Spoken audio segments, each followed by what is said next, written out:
Jeffrey, to the Wall Street offices.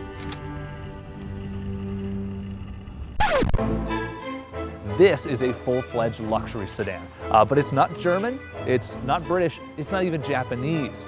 This is the Equus, the very first Korean luxury sedan built by Hyundai. Now, some would say the Hyundai Genesis was the first Korean luxury sedan, and that's sort of true. It was really targeted as a rival to the BMW 5 Series, Mercedes E-classes of the world.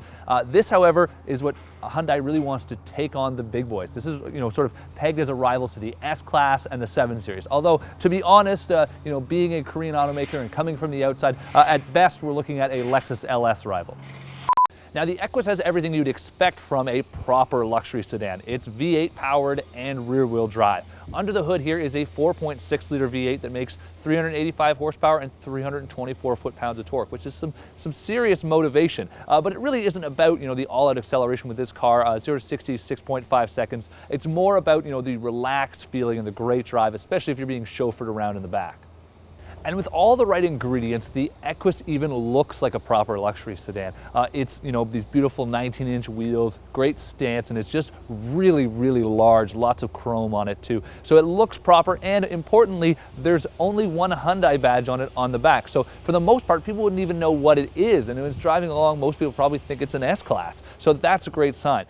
Sit inside this car and you'd never think it's a Korean automobile, especially not the tradition Korean cars, although lately Hyundai has done a great job of really sort of rebranding of what the Korean car should be, really taking it up market and a lot nicer.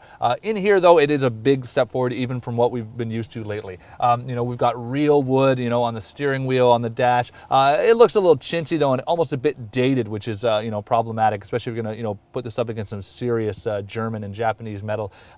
We've got a lot of other nice features though. I mean, full leather top dash, and the leather actually is a really good quality. You can feel it. The seats are comfortable and really smooth. And you spend a lot of time in this car, and when you get out, you still feel refreshed. And as you'd expect from a vehicle like this, it's got a lot of high-tech gadgetry. There's the intelligent cruise control, which controls your speed, based on the car ahead. Although we would like to see the all-speed cruise control, which will even, do the stop and go, which cars like the BMW 7 Series have. There's also lane departure warning, which is a great feature, and it's of course got a great, nav screen and all the sort of typical gadgets you'd expect there. 12-way power seats for the driver, 10 for the passenger. It's got lumbar support and even a massage feature, which really just sort of activates the lumbar on and off, and it can be both sort of a bit irritating at first when it starts pushing you out of your seat, and then it's very relaxing, so it's a bit of back and forth.